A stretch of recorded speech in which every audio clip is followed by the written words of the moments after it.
Good evening, everybody, and welcome to episode 7 of Nothing But Stuff.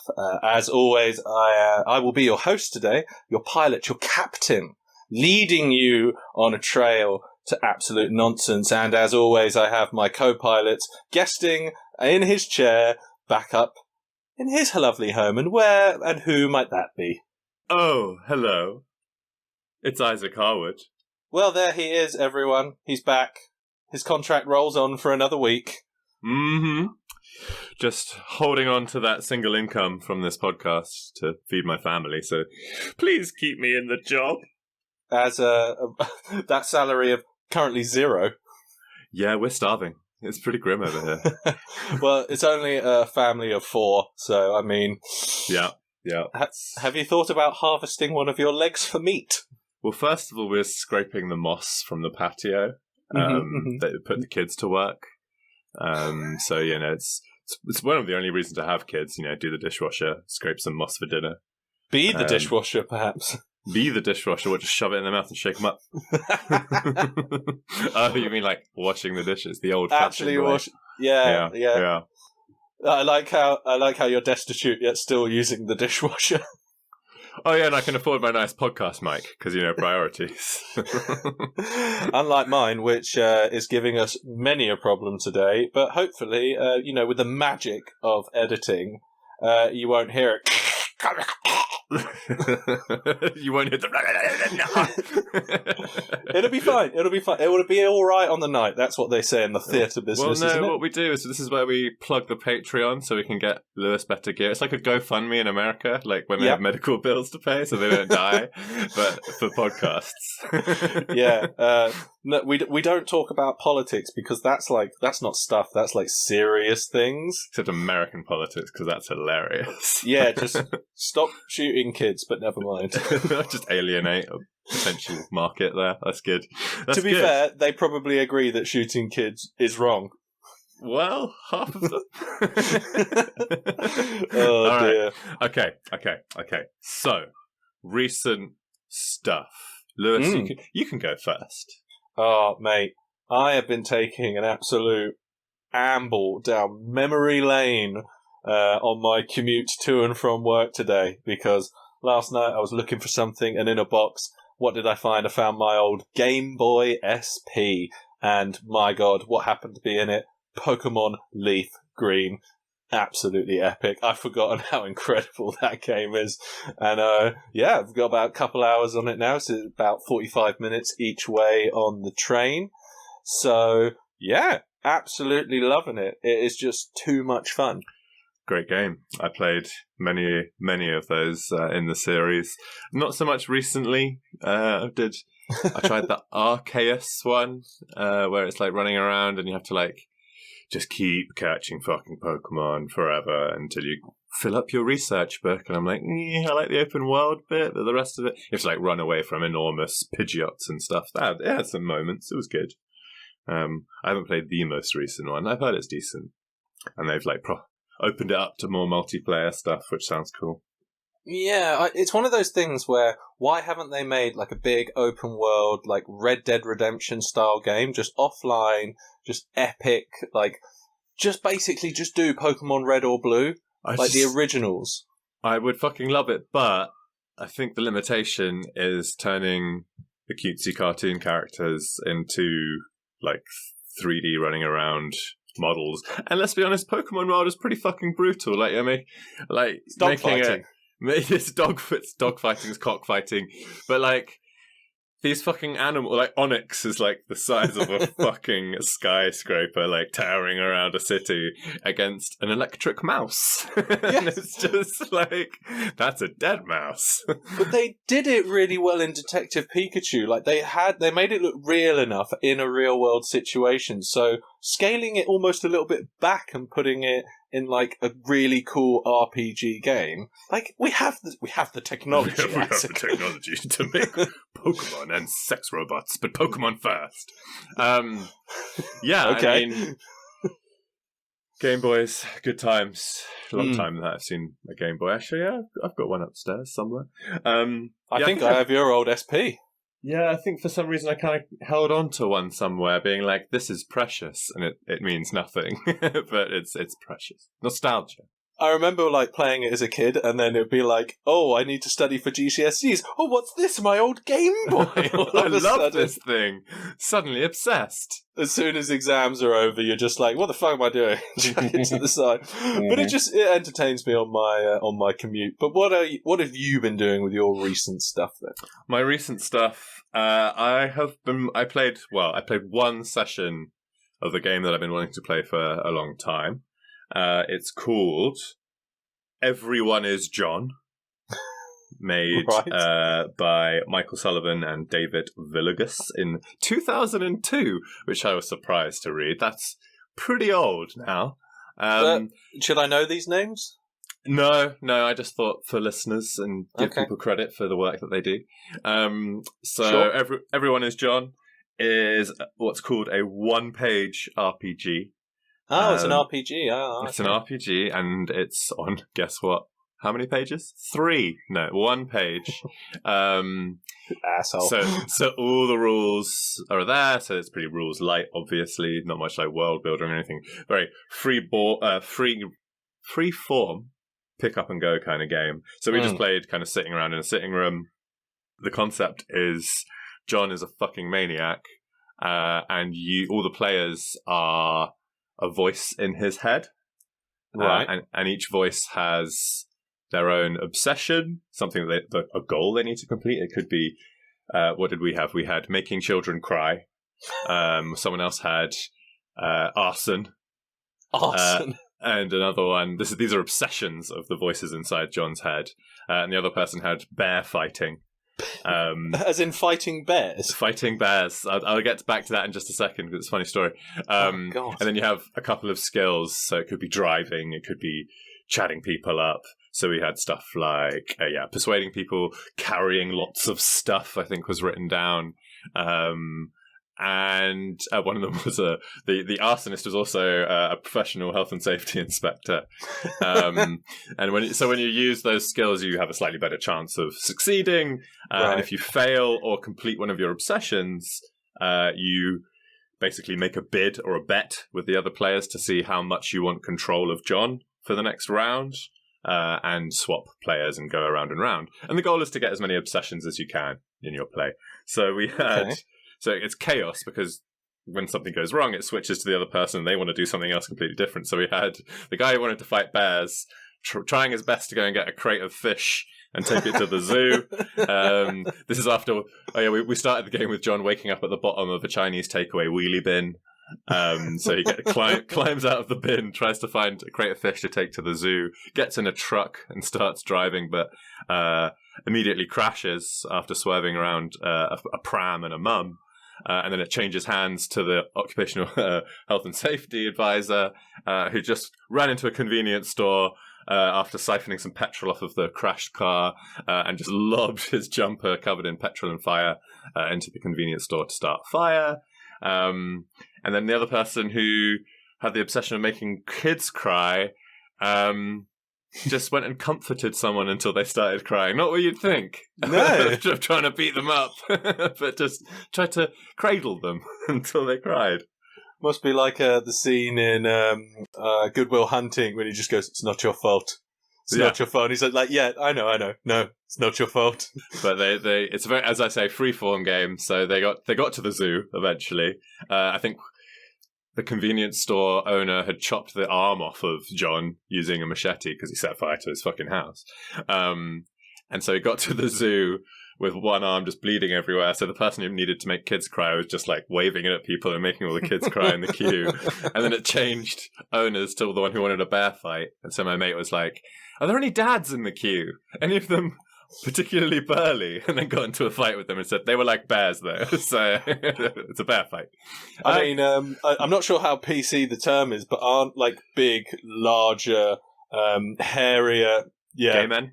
Yes. Gay men, yes. That was what he was getting at, yes. Yeah, yes. Okay. I don't think that's offensive. I think that's perfectly who knows? Who knows in this day and age? That's true, but yeah. He fought 3 bears in the queue, but not the bears you thought. Not the bears you thought. And it ended with the arsonist burning down the zoo, surprisingly. Fair enough. Fun game. Chaos. Needs zero prep. Pick up and go. Great game. You know what John sounds like to me, though? A make-out What? champion. A make-out champion. An absolute make-out champion. That's true. That's true. And a little bit late in the game, but Isaac, shall we get stuffing? Let's stuff this butt. Oh, baby. Looking forward Shall to we it. Get stuffing. I like that. Or get stuffin with no G and an apostrophe. Oh. Just along the bottom of our logo, get stuffin. I quite like that. Oh, okay. Yeah. It's evolving every week. One day we might actually remember to say it at the correct point. Yeah, I just don't know what you're talking about half the time. Exactly. I just mute you and do my own thing. That's why the audio is so fucked. You sound like my wife. Okay. Well, So I think we're mixing it up a little bit this week, Lewis. oh my God, Isaac, tell me more. I think we're mixing it up. I think we're moving into a new segment. We're not doing away with fight stuff, but fight stuff will not be featuring this week. Oh, I know. Stop the moans of disappointment. Settle down, everyone. Calm down, Lewis's mum. She does get a little irate. I love you, Mum, but just chill. We'll put you in the fight stuff list. Don't worry, Lewis's mum. We should actually add her to the list, but she cannot lose. She cannot lose, and I get to play her. What? Mommy! Mama. Okay. Right. Quiz stuff. Ooh. Quiz stuff. So I think we're going to kind of figure out the rules as we go a little bit. But we kind of come up with our own thing on either side of this. Lewis says he has a quiz. Yeah. I say I have a quiz. My idea was to not tell you what the quiz is for. The quiz to find out X, and we'll just go through the questions and see what happens. Yeah. Is that game? Are you on a similar brainwave here? I mean, we can do, but I think it'll be quite quick that you guess what it is. Okay. So it sounds like you got a slightly different idea of the quiz. So our brainwaves not in sync, those slow, floppy brainwaves that we have. Well, no, that just Brainwaves? means Blanewaves. David Blanewaves. David How many Blanewaves. Beyblades do you have? I love Beyblade. Stop it. Okay, so we're just going to dive right in. Let's dive. Let's dive. Let's see how long. I'm not going to tell you what the. This is all on a media sort of franchise. Let's see how long. I think by question 2 or 3 you will definitely get it, if not number 1. Okay. Okay, question number 1, Mr. Harwood. What does Harry accidentally do when he goes to the zoo? This is multiple choice, but I'm not going to give them to you. You're not going to give them to me. So, not until you guess what the franchise is. Well, the last time I was at an imaginary zoo, they set fire to the place wearing an SS coat and used a World War II flamethrower. This was Everyone is John. So, I believe it's fall through the glass into a snake tank. Yes, that is correct. Yeah.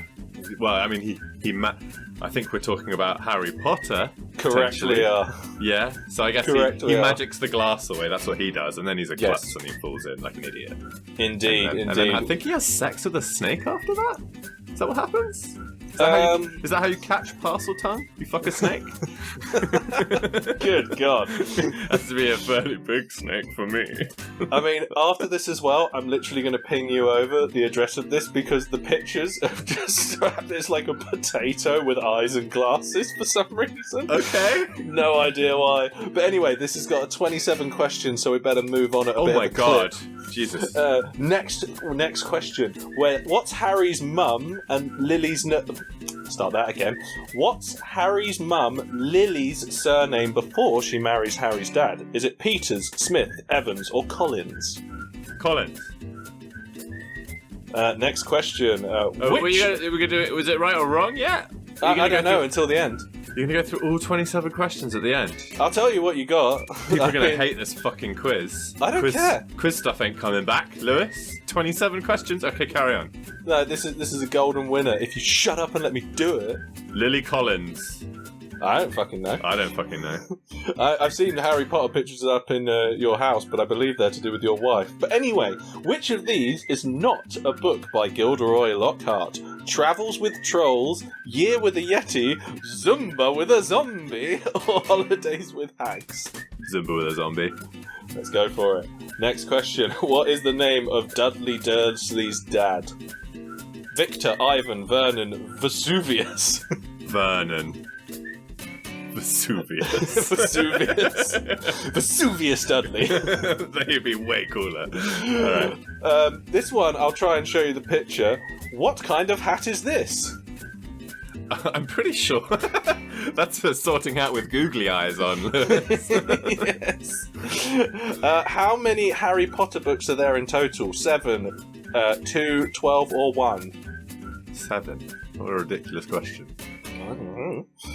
Who wrote them all? Daft Pilkey, J.K. Rowling, David Walliams, or Anthony McPartlin and Declan Donnelly? And then Deck Harry Potter. Amazing. J.K. obviously. It's Rowling, as in bowling. Thank you. Okay. In which year was Harry born? 1991, 1976, 2002, or 1980? 91. What shaped scar does Harry have on his forehead? It's a dick. Cat, moon, fidget spinner, or lightning bolt? Fidget spinner. Lightning bolt, obviously. Oh dear. What does Harry live with before going to Hogwarts? AIDS. Jesus, man. Who? Is it the Simpsons, the Menaces, the Dursleys, or the Sheerans? They are Sheeran family. It's just a bunch of gingers fucking screaming at him. Yeah, melodically, but screaming. It's the Dursleys. Get back in the cupboard, you little twat. What are Hufflepuff's house colours? Black and yellow, red and gold, green and silver, blue and bronze. Yellow one. Yellow, black and yellow. A lion features on the badge for Gryffindor House. True or false? True. Oh, These are hard. These are brain busters. You never know. You might not be on 100%, but you could be on 100%. Can you name the other 3 Hogwarts houses? Slytherin, Hufflepuff, and Ravenclaw. Slytherin, Hufflepuff, and Bumblebee. Hufflepuff, Bumblebee, and Catface. Stormzy, Sheeran, and Hufflepuff. Stormzy Sheeran? Who made this? I have no idea. I mean, do I have to answer? Yes. The one without Bumblebee or Catface or Stormzy or Ed Sheeran in it. I'm going to take a punt and say you probably got that correct. What is a muggle? A type of puppet? A type of cup? Someone whose parents aren't magical and can't perform magic? A type of outrageous haircut? Is it one of those people that comes and does like contracting work for you and then like fucks it up? Fucking muggle. I need a serious answer here, Isaac. A magic user without parents with magic. A magic user without parents. You fucking muggle. Oh god. Wizards are cruel. What is the name of Hermione Granger's cat? Bart, Crookshanks, Pepper, or Sarah? Wanker. Crookshanks. Okay, next one. What is the name of Hogwarts School's gamekeeper? Ralph, Ted, Homer, Rubius Hagrid. Ralph. Hagrid. Okay, how tall is Hagrid in the films? 6 feet 2 inches, 8 feet 6 inches, 7 feet, or 5'10"? 8'2", I guess. 8'6" is an answer. Whatever, that one, the one with 8 in it at the beginning. Sure. What did Dobby have stuck to his back? A sock, a bit of toilet paper, a pizza menu, a football sticker. Or a donkey punch. Donkey. What was it again? What does Dobby have stuck to his back? Sock, toilet paper, pizza menu, football sticker. The sock. Okie dokie. What's inside Harry's wand? A battery, a phoenix feather, a big coiled spring, his name and address. The scenes are funny. Stormzy and Ed Sheeran are so much. A big coiled spring. Like the Joker's fucking joke factory. Sucker.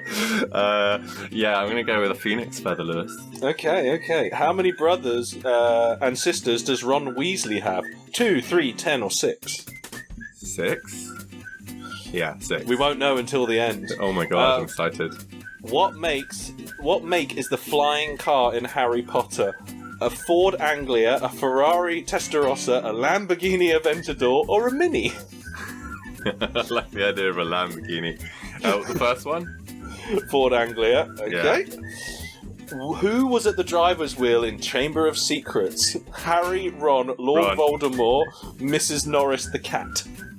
Ron.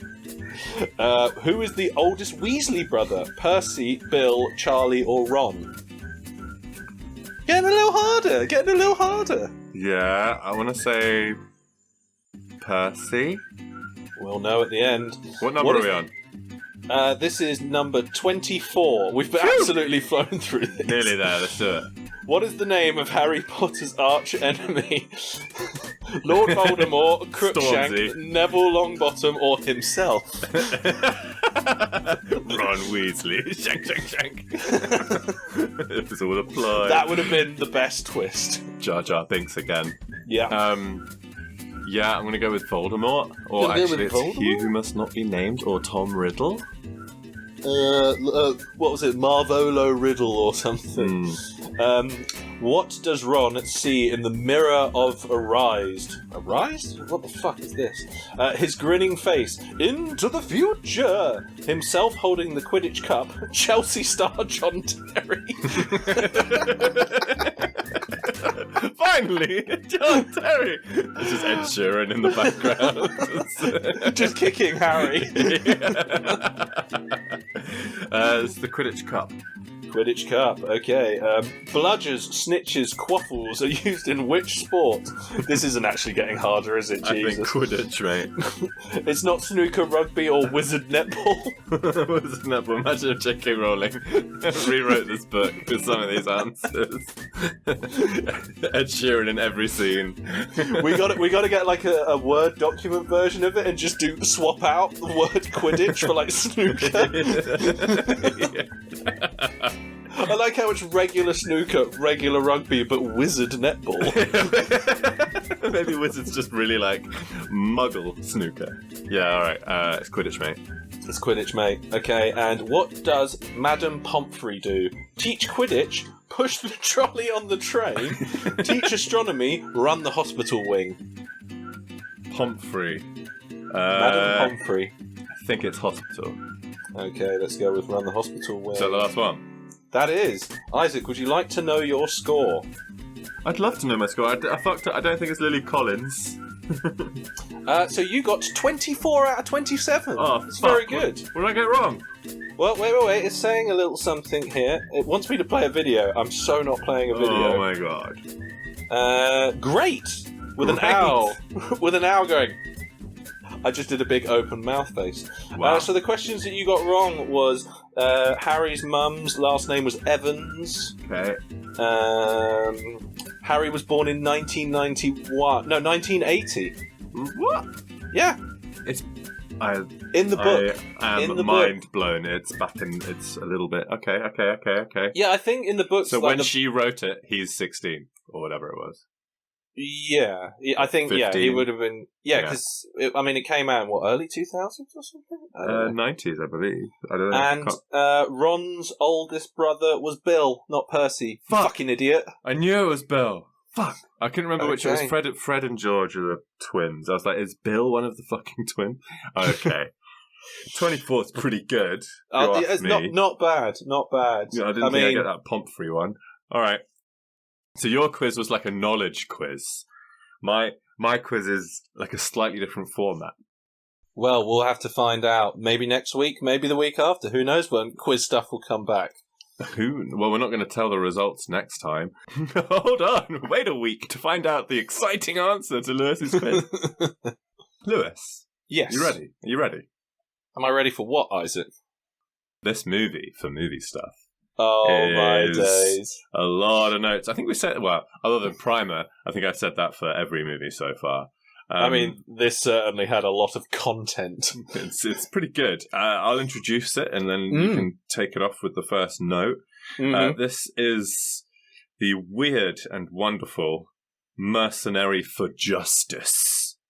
No. You got to say it how Stephen would say it. Mercenary for Justice. 2006, starring Steven Seagal and a bunch of people no one cares about. Nope. So 2006. Let's make a point about that.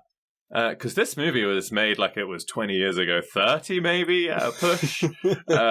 So yeah, just bear in mind the 2006 if you're ever going to watch this movie, because it's goddamn ridiculous. Lewis, go ahead. Oh no, hold on. Before you dive into the movie, my first note started before the movie because I just did the IMDb. And the blurb on IMDb at the end just says, fight scenes in which Seagal actually takes part. That's like the headliner of IMDb for this movie. That kind of just like sets the tone, doesn't it? I think that we've started, believe it or not, with one of his better post sort of 1997 films. It wasn't completely awful. No, that's the point. Like, he's in it. He takes about 10 minutes to show up, but he's definitely in it. But who do we get introduced a little earlier to that? Obviously, they thought, let's write this role here. Who do we need? We need Jason Statham. We can't afford him, so let's get this other bald, weedy little guy. And this just incredibly creepy man, who I did get the name of. Which one? I've got all of them.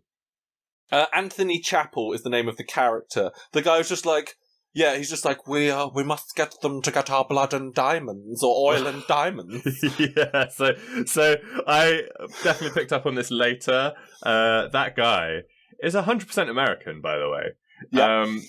It's just, what voice is he doing? He is by far my favourite character in this film. Is it supposed to be English? There's a bit when he's walking along the street, he sounds like a guy in Japanese. I'm just like, what voice are you doing? I don't know why, but I almost got like a Swiss vibe. Yeah, well, that's what I mean. He doesn't know what he's doing, and he ends every sentence with his mouth open, like his lips just falling apart, and his eyes are just as wide as he can make them. And it's like, I just don't understand. Like, what was the direction he was given? Because this guy's a character actor, is all I can say, and he made this a character. I think he was just like the pizza guy, and they were like, "Be English," and he was like, "Okay." Like, oh, well, we won't tell Stephen that he's getting us oil and diamonds, darling. It's just like, my God. But I absolutely loved it. He's turned it up to 11 the whole way through this film. It's fucking brilliant. Yeah. So that's Chappell. We need to be better with our character names. Apart from Stephen will always just be Steven Seagal. Yeah, or we can like give people at least a moniker, just something that people kind of know who we're talking about, like the guy who does the thing. So the guy who is opposite Chappell with his mouth open talking all the time. Jason Statham. It's not Jason Statham, though, it's Poundland Jason Statham. Well, you wrote Poundland Jason Statham, but the movie actually gave him his own ridiculous moniker, which is CIA Dirty Deeds Man. It comes up on the screen like a title card. He's like the only one that gets one. Oh, no, because Chappell gets one as well. It's something about Black Ops, but they spell ops wrong. Black Oops. It's OPPS. That's not how you spell ops.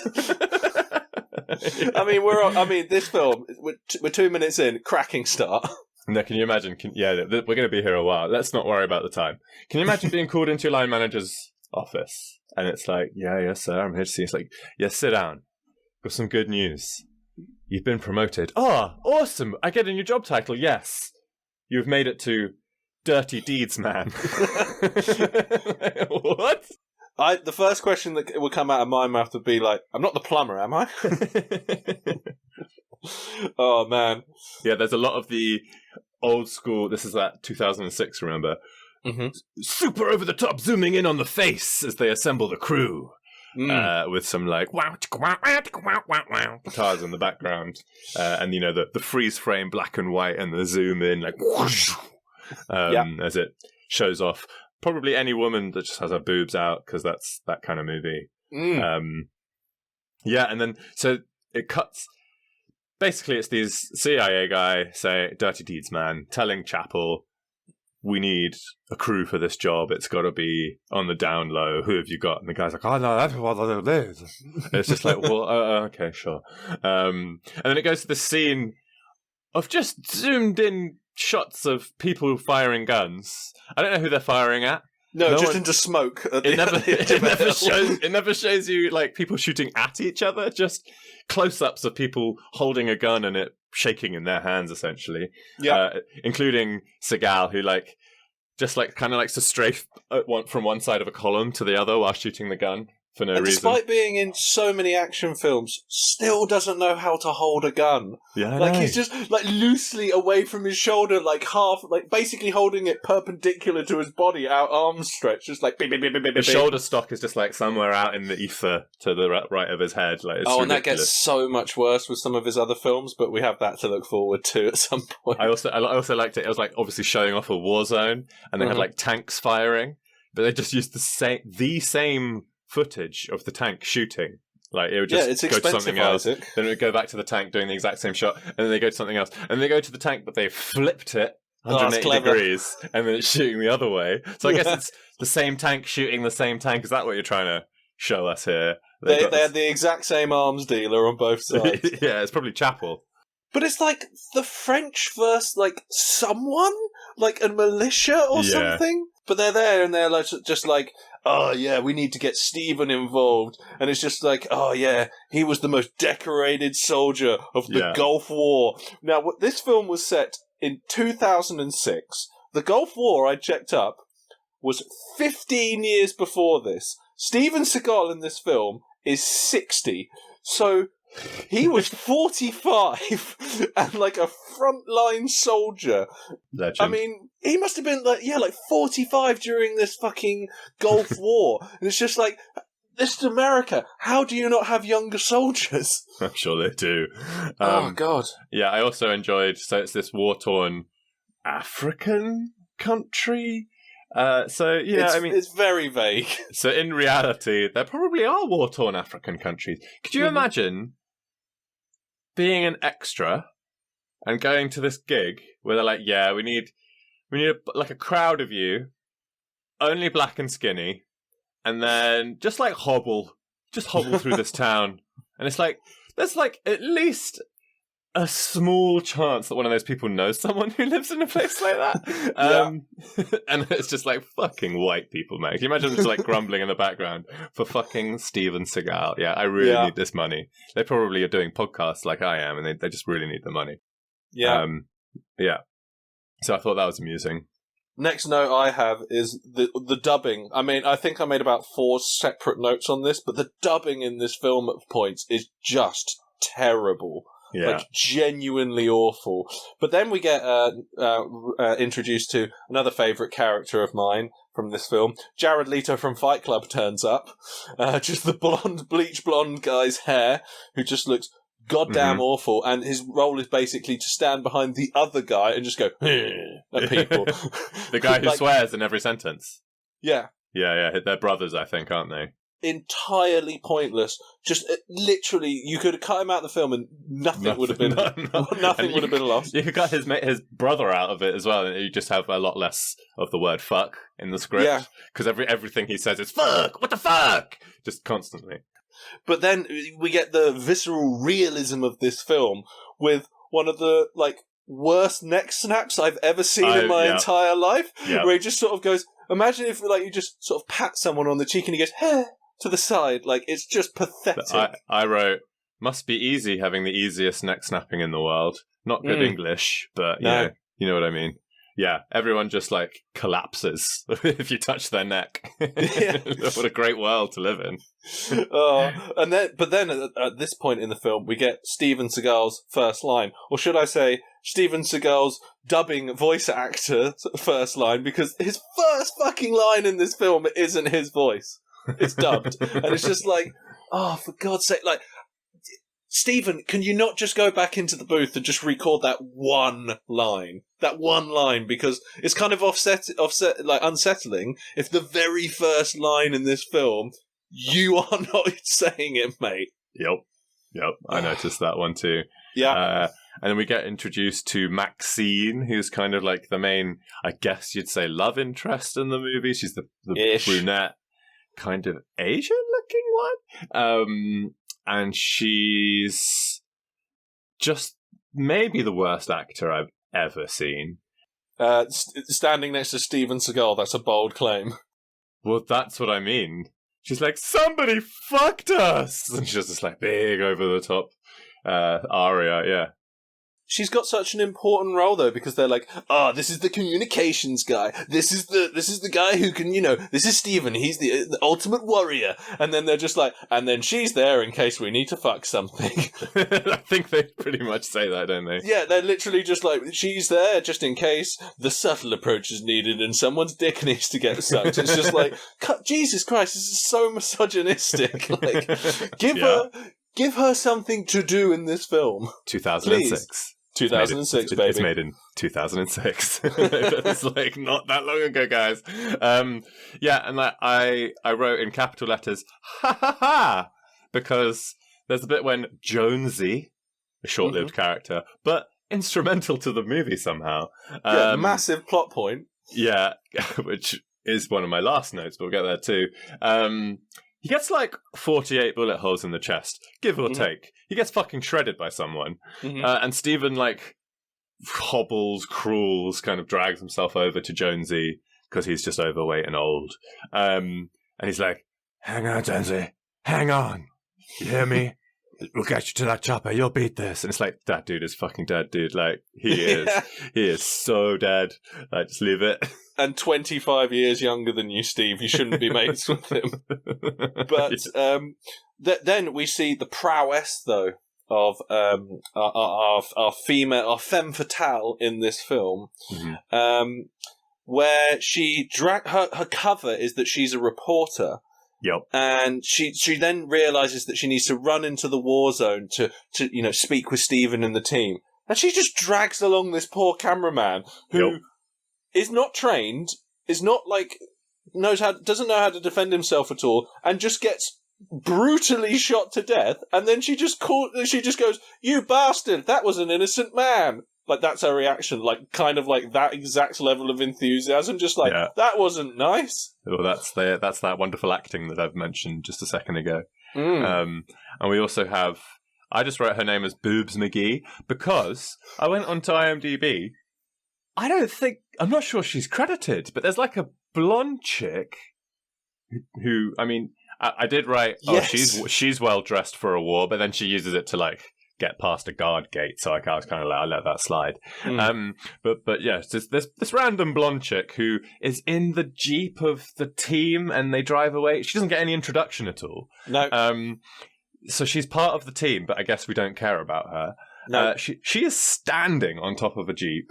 They drive through a warehouse where there's clearly a planned ambush there. There's like 20, 30 dudes with machine guns popping out from behind boxes to shoot this Jeep. No one in that Jeep gets shot.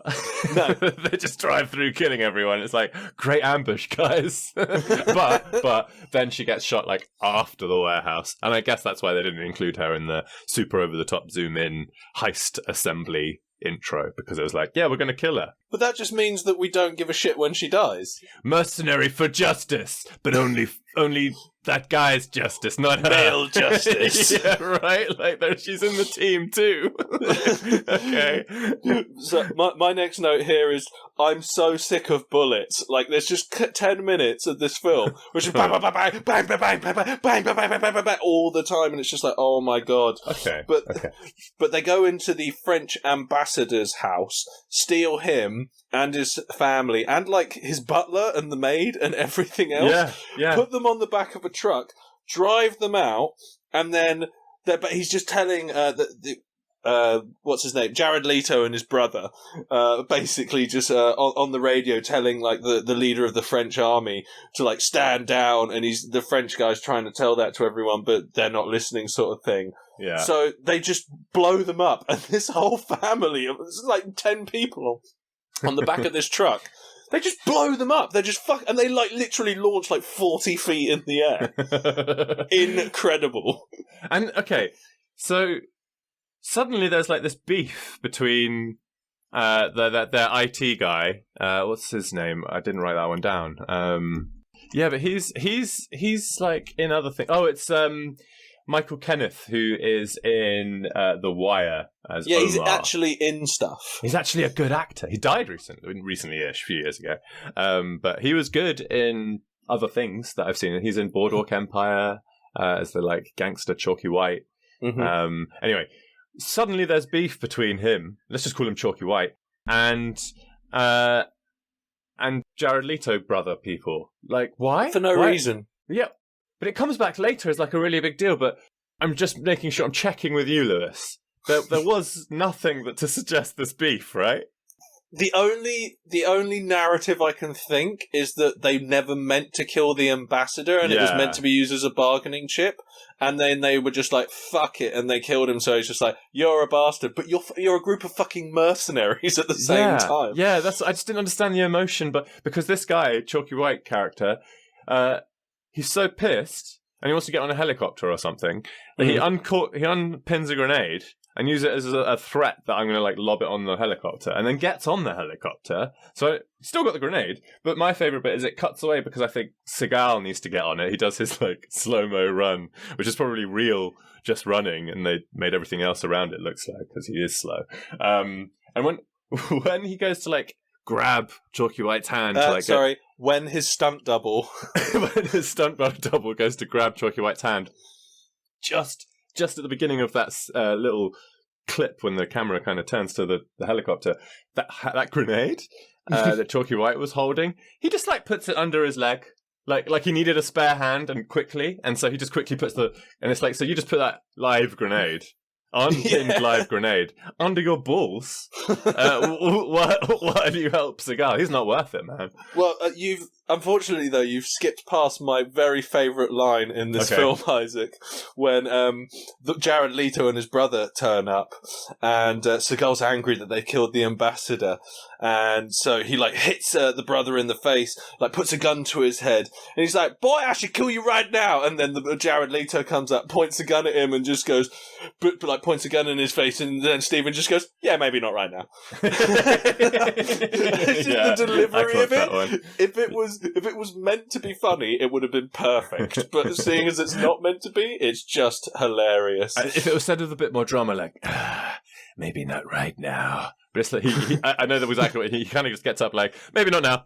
He's just like, yeah, maybe not right now. I can't be bothered. It looks like he's just seriously gone, oh shit, I've overstepped the line here, haven't I? Looks genuinely worried. So we go through a very jarring, unnecessary tango music transition to Florida. It just goes, Florida, da, da, da, da, da, da, and then quickly straight into another scene. It's so quick, it's horrible. It's like meant to be like several months later? Yeah, I think it's 6 months later. No, it can't be that much because... it's some time has passed, a little bit. Seagal is going to see the widow of Jonesy. A woman with two huge talents. And is so handsy with her. Like, you can tell that the actress is so uncomfortable. Seagal is just like rubbing her shoulder, and throughout the whole time of her talking, you can just see his hand in the shot just constantly like circulating on her shoulder. This is a man who has got so many accusations against him. Of assault and like unsavory real things. Yes. Okay, so not funny at all. No. I can't remember the name of them, so the anecdote loses half of its gist here. But still, but there's another famous actor whose daughter basically signed on to be Steven Seagal's PA in real life. On the first day, he basically said, "Oh yeah, I need you to massage me, but I'll show you how to do it on you first." Told her to like get undressed, and she just walked out and left, and all this sort of stuff. Like, there's been many cases of sexual harassment against Steven Seagal. That's like a Weinstein tactic. Yeah. So he's rubbing her shoulder, this poor widow, and then hands her a wad of cash and basically says, "I'm your daddy now." Like, he does this like weird, "I'm going to take care of you and the baby," and it's like a 5-year-old kid. Yeah, and like gives her like like 10 grand, what a cash kind of thing. Quick question though, Isaac. What the fuck happened to her eyebrows? Because they are... Go back, take a look at that at some point. Whatever, if they did that to her in like the makeup department for this film, they are never going to grow back properly. They're like really big and thick in the middle, and then like pencil thin at the end, and it just looks awful. She looks like constantly like a cartoon character. But then I love the fact that when they get onto the helicopter after her dead husband has been killed, and they're like, Steven Seagal just has to pick him up and carry him like 20 feet to the helicopter, but he can't be bothered, and he's just like, I'm gonna bring him back. It's just like, why didn't you fucking do that in the first place? He's 20 feet away from the helicopter. Like, if you could have been bothered, Steven, to just pick him up, like, half of this film, half of what you're trying to do in this film would have been sorted. So after the widow scene, my next two notes are, I get it, he's a mercenary for justice. It's just falling into place. He's going to get justice for Jonesy. And the next one, I can see why these movies keep being made, because it's like, it's comfy, it's almost charming, if you kind of discount the misogyny. It's money laundering is what it is, I'm pretty sure. But it's like a soap opera movie. It is also money laundering. That's the real effect here. You can I get what you mean though. You can sort of sit there and just glaze over, and this shit just sort of washes all over you, and you just sort of take it in. You've seen it all before. You kind of get it anyway. My next one is all about Chapel, the sleazy guy. And his terrible accent. So I had to look it up. I had to pause the movie and be like, who is this guy? I don't want to make fun of this guy's accent if it's something that shouldn't be made fun of, but no, just American. Well, I can't remember when it is in the film, but there's a point when he's just like, we need you to kill her, and Stephen goes, I'll do it, and he goes, well done. And it's just like, well, he hasn't done anything. Like, his delivery, he's just amazing in this. But this is the point in the film where I noted that they're really, really trying their best to not show Stephen, to show off how fat Steven Seagal is. Always zoomed in on the face. Well, they just sort of light his face and everything else around him is dark. And, like, he's in a perfectly well-lit room where everyone else is in perfect light, but there's just, like, shadow over the top of his head and, like, bottom of his lip down, trying to hide his double chins. Genius. So we had Dresham, who's the CIA dirty deeds man. Jason Statham. Getting Maxine into his car. And there's this, like, weird transaction where he says, oh, no, she's, like, coming out the airport. She's got, like, a trunk full of cash. I don't really know why she has the cash. And he grabs it, looks at it and goes, yeah, that's cash. And then, like, they go into the car and he's like, you work for me now. And she's like, yeah, okay. Like, she just accepts it so quickly. I get it later. He wasn't expecting her as well. Like, he's just goes, oh, there's one of Steven's guys. He just goes to the airport and just bumps into her. And she's got this cash that no one knows where it came from. And then, you work for me now. She's like, yeah! What? What has happened? And his line, she's just like, do I know you? And he's just like, we partied on the same island once. And I'm just like, that guy is definitely... I buy him as someone who sells pills in nightclubs. So I can absolutely see that. Just... Yeah. Like, but what do you mean we partied on the same island? Do you mean, like, at the start of the film when that was going on? Yeah. Because he wasn't on that island. He wasn't there! That's what I thought! I was like, no, because we saw you in the meeting with Chapel. Miles away. Like, what? You weren't on the island!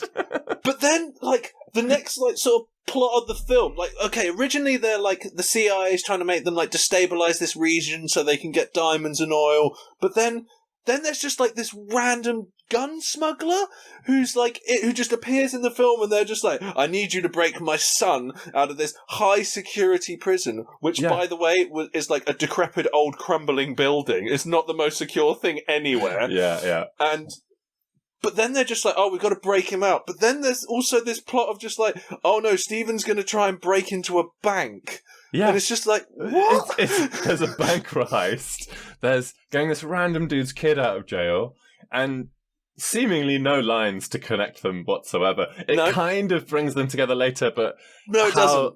Don't stop giving it credit where it doesn't deserve it. Because it's not Primer. they're sitting there trying to they're sitting there planning it, everyone's all together, Steven Seagal's body double walks across the screen for a couple of minutes, and then we cut to actual Steven Seagal sitting there. Okay, I wrote epic porn music while everyone just walks around.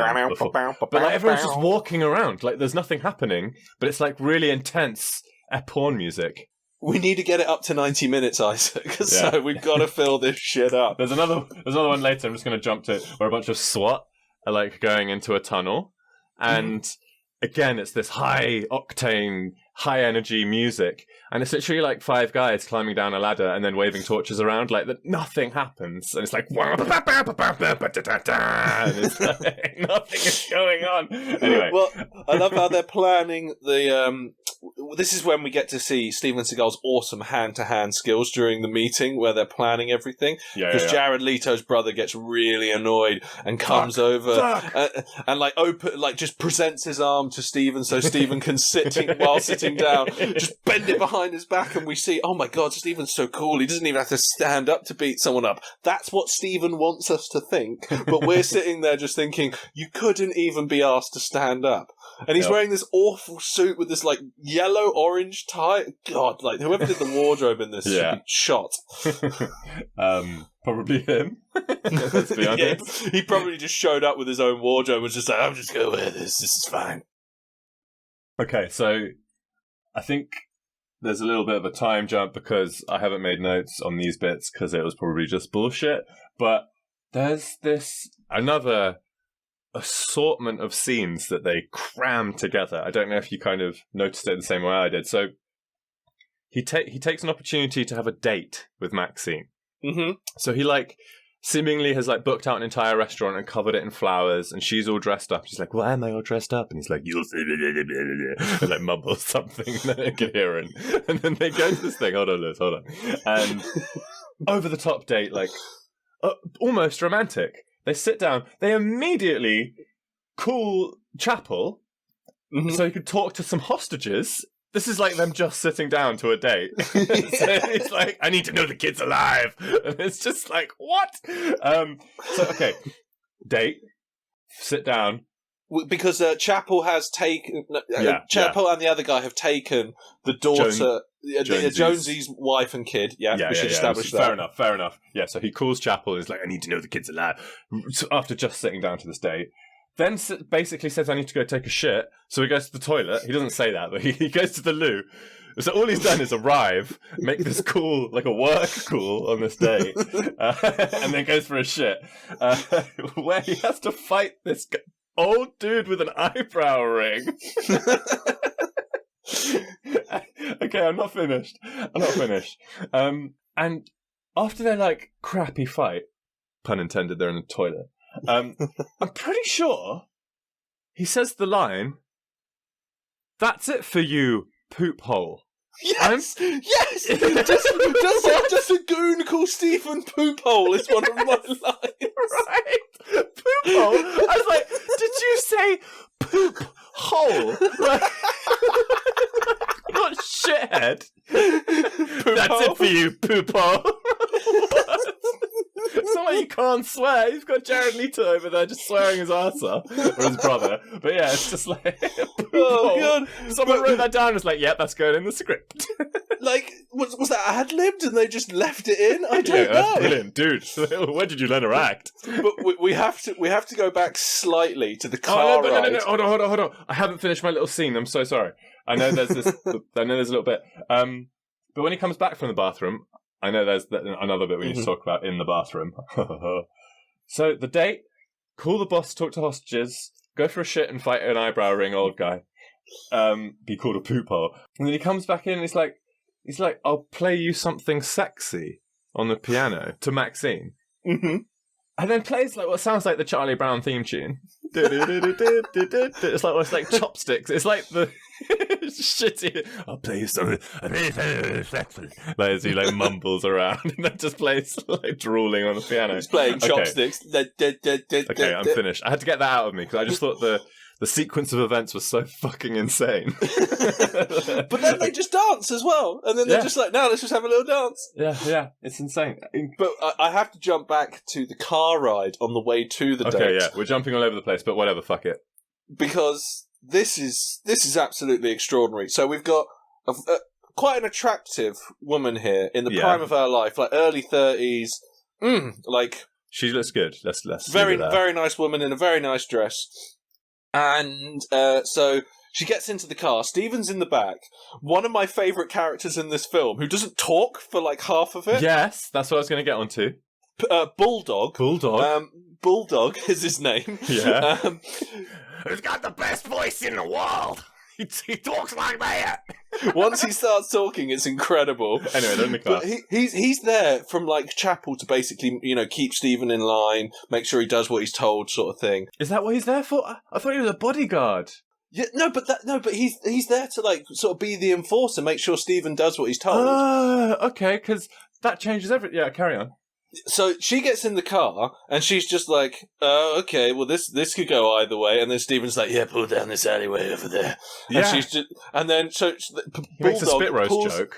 Yes, but that's the point. She's just like, getting taken down an alleyway with two guys like this. This could go either really good or really bad. And he goes like, how well do you know me? How's that gone for you? And she's like, really good. So and then she's just like, she's so game to get spit roasted by these two guys who are 20 years older than her.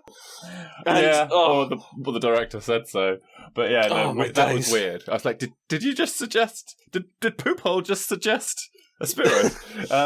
He hasn't been called a poop hole yet. I'll get that. But yeah, so back in the bathroom, unless you got more on your car scene.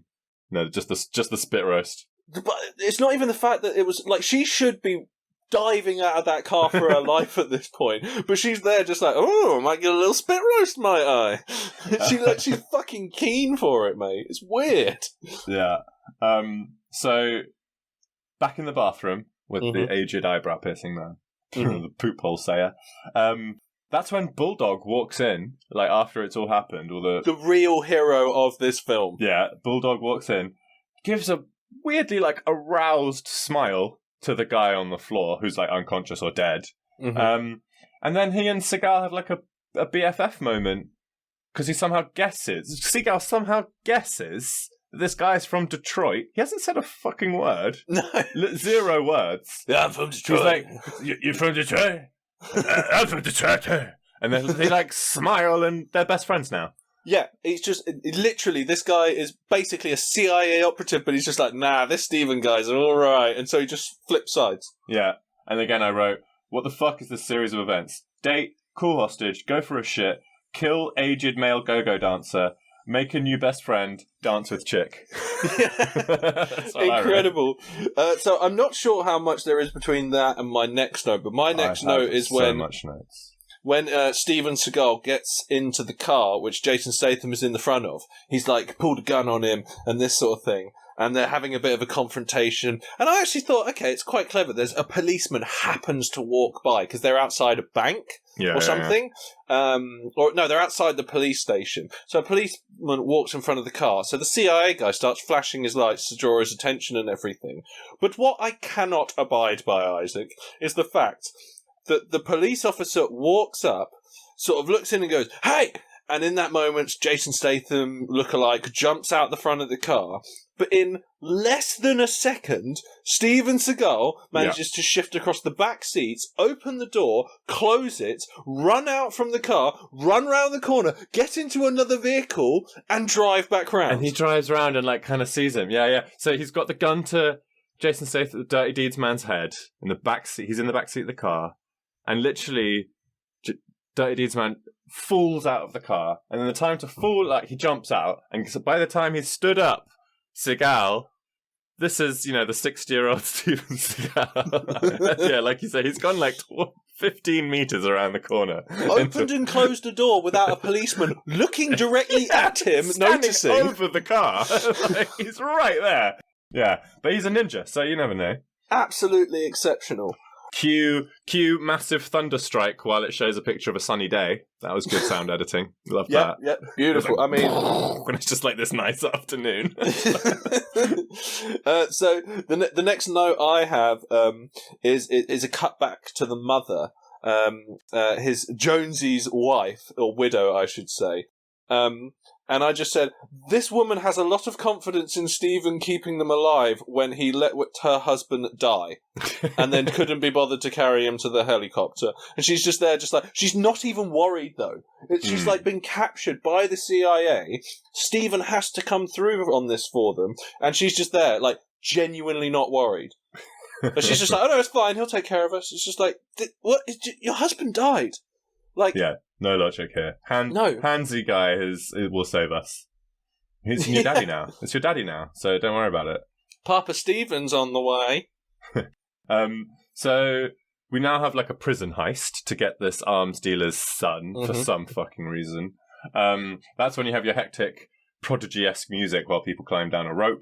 Well, that's the diversion, it turns out. Yeah, it's the diversion. Yeah. But does the story really matter? I'm just trying to put people in the scene. But that's the point as well. It's a diversion, yet they're still being told to do it by the gun smuggler. It's like, no, Lewis. I don't know. I don't understand. It's harder to follow than Primer. Well, let's not go too far. Let's not give them that much credit. So yeah, they're raiding this prison.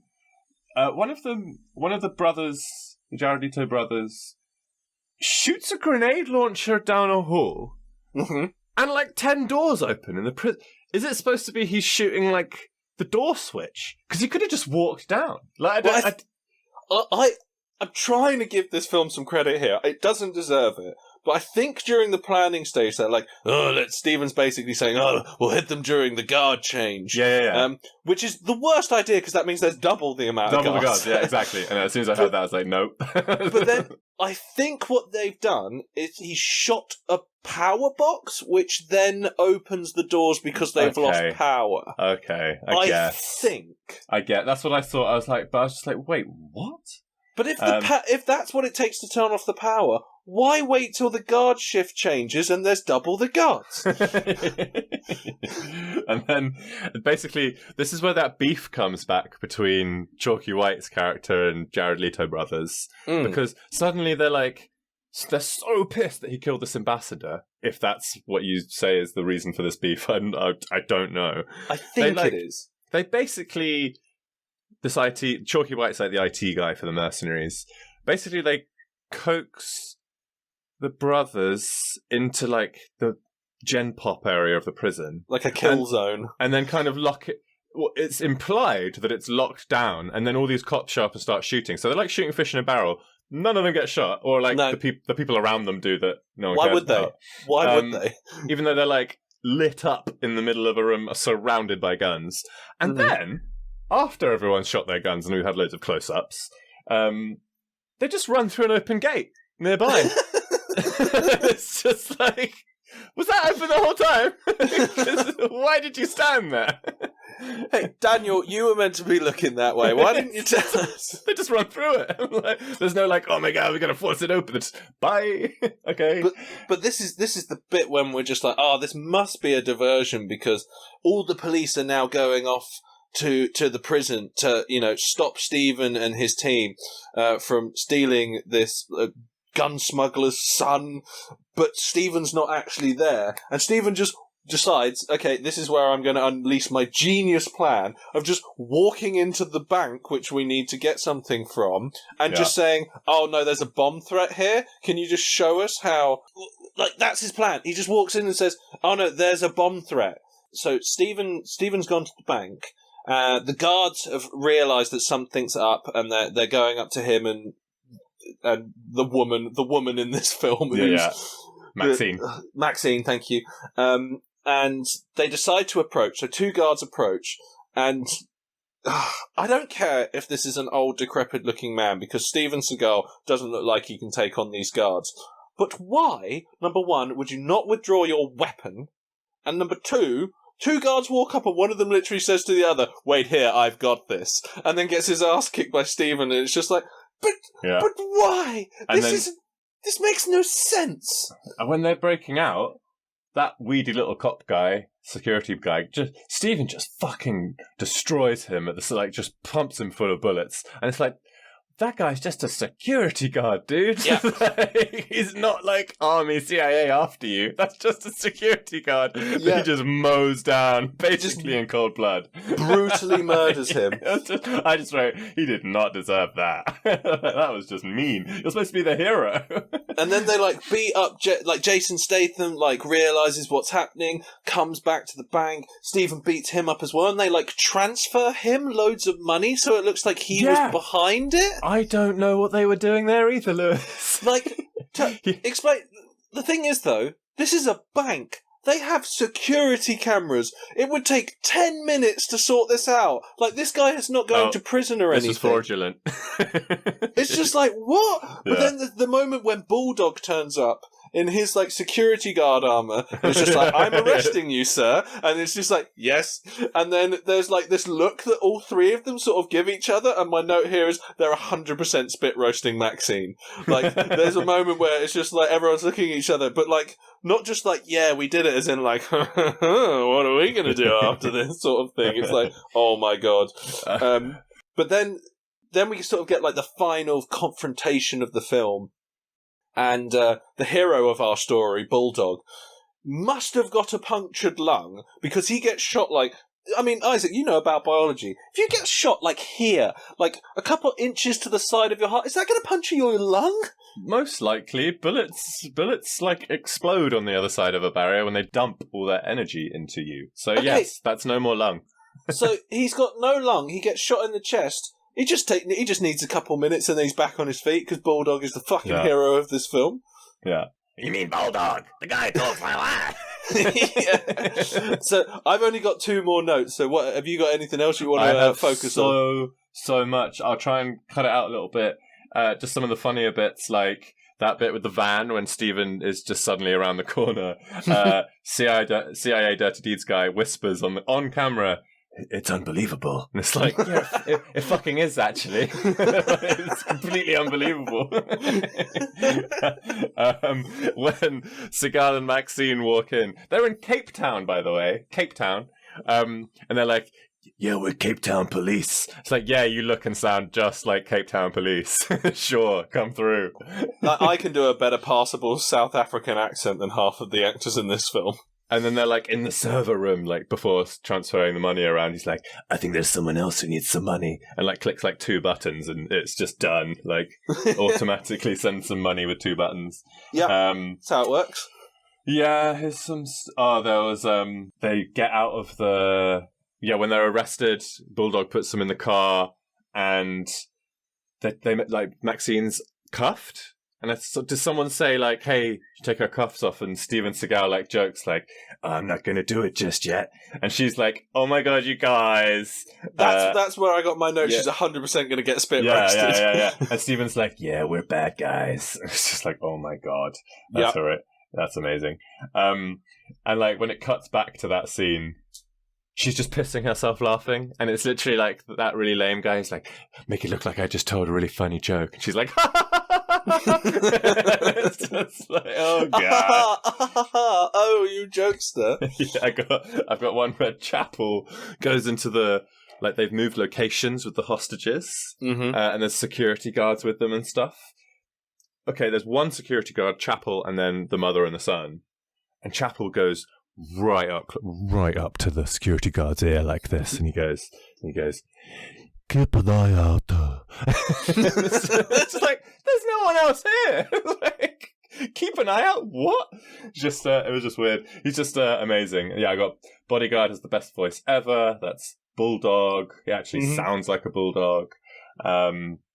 We've got doesn't Steven Seagal shoot someone hanging from a broken ladder at some point? And it's that's not heroic at all. He is the hero of this film, remember, guys, because we need to remind you. He shoots someone in the back who's in peril, hanging on the ladder. You did it. Another one for the fucking chalkboard. And then we get just one of the worst hand-to-hand fight scenes with Steven.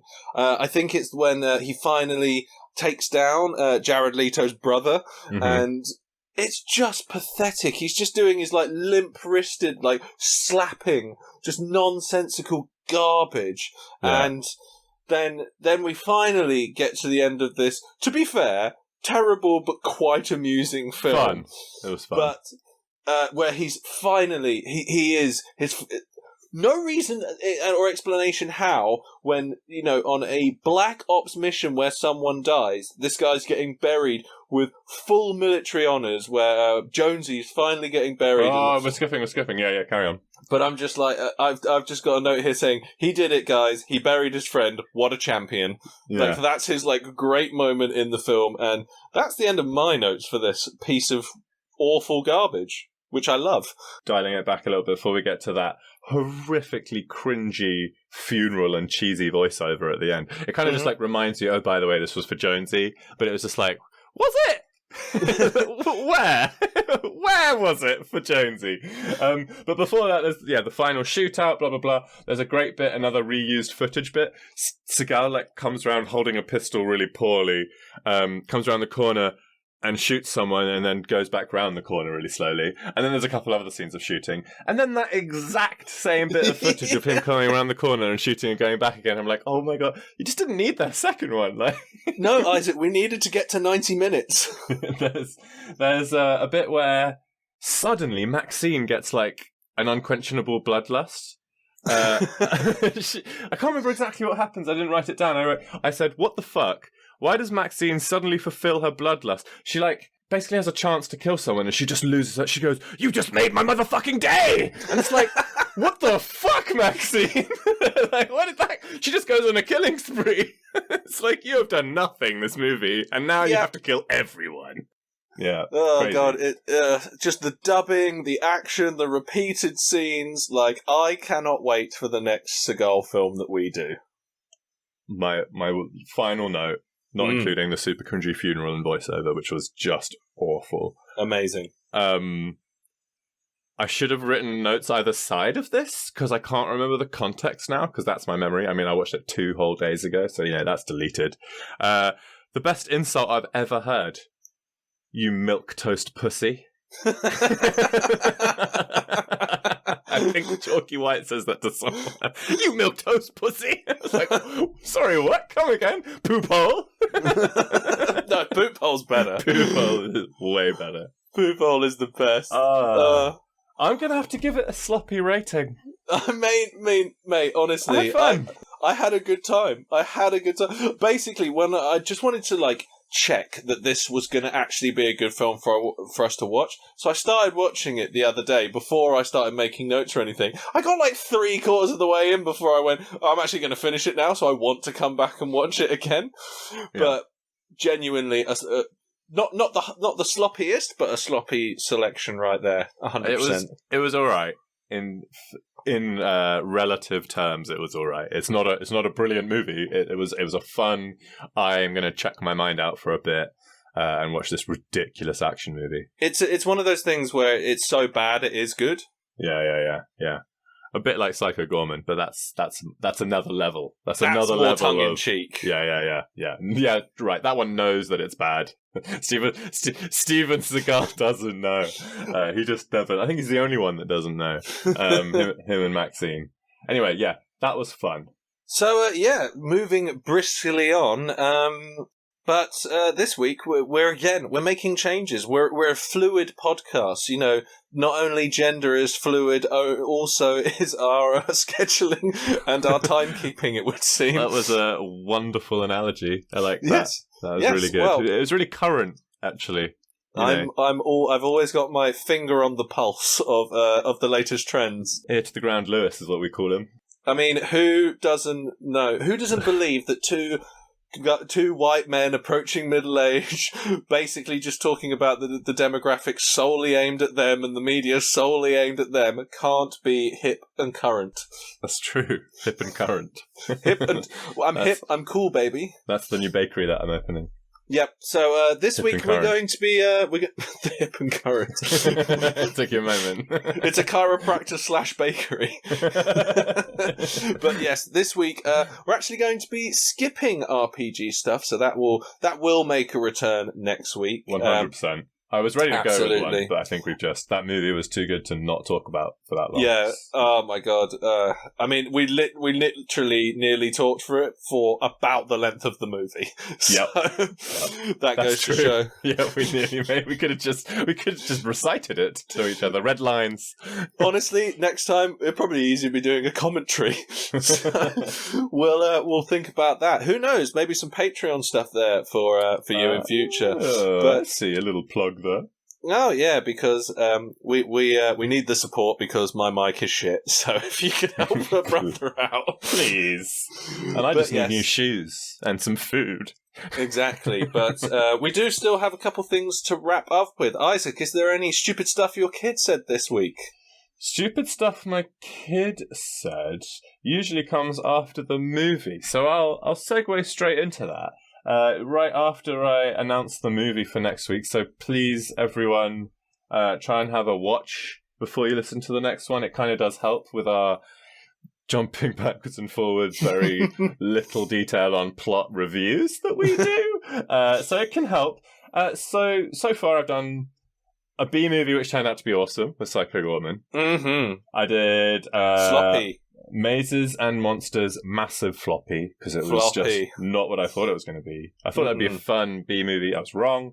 Again, Primer, I thought was going to be a lot better than it was. That's another flop. So I thought I would go with something which was more of a Shaw sloppy. Hopefully. I mean, I really enjoyed this movie. I don't know if Lewis has even seen it. It is M. Night Shyamalan's 2016 Split. With, interesting choice. James McAvoy. I haven't seen that yet. You haven't seen it? It's No. It's really good. Kind of touches a note on Everyone is John. I thought that kind of linked up my recent stuff to my movie stuff. But interesting. It's really good. Really good. Anyway, we will watch that. I'm sure Lewis will enjoy it, and I'll get a sloppy out of him. Well, isn't that... Correct me if I'm wrong, but that's part of the Unbreakable... Yeah, we were going to... I mean, who cares about spoilers at this point? But yeah. This film came out 6 years ago. Yeah, I know, but it was it wasn't advertised as that. Yeah. And it was like a kind of drop-in at the end, and everyone was like, holy shit. Bit of a cheap twist from Shyamalan.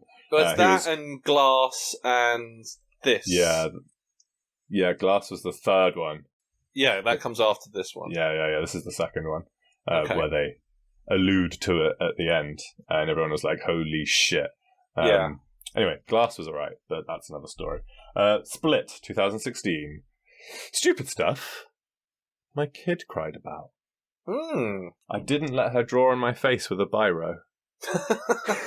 Which, with a biro, is basically just stabbing. In the hands of a 3-year-old. Yeah, so I was like, no. And she fucking melted the fuck down. That was it for the whole day. So yeah.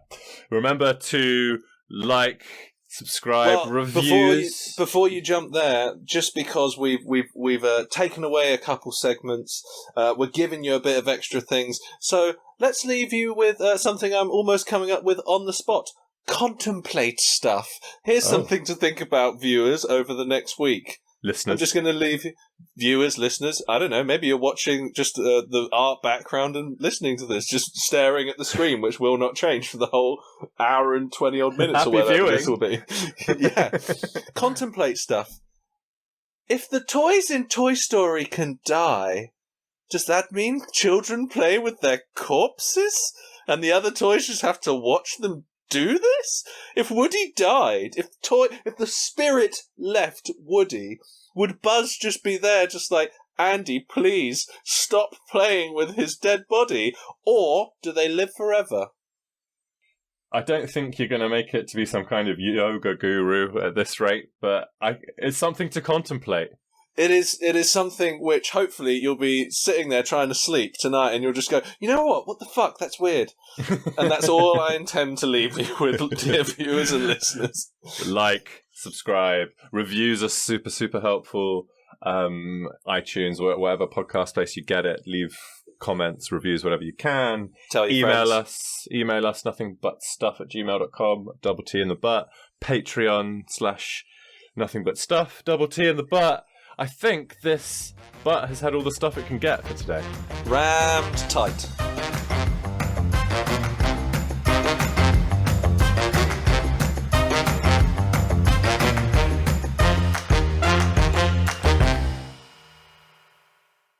La la la la la, my name is Lewis and I'm a cheeky, sexy little boy. La la la.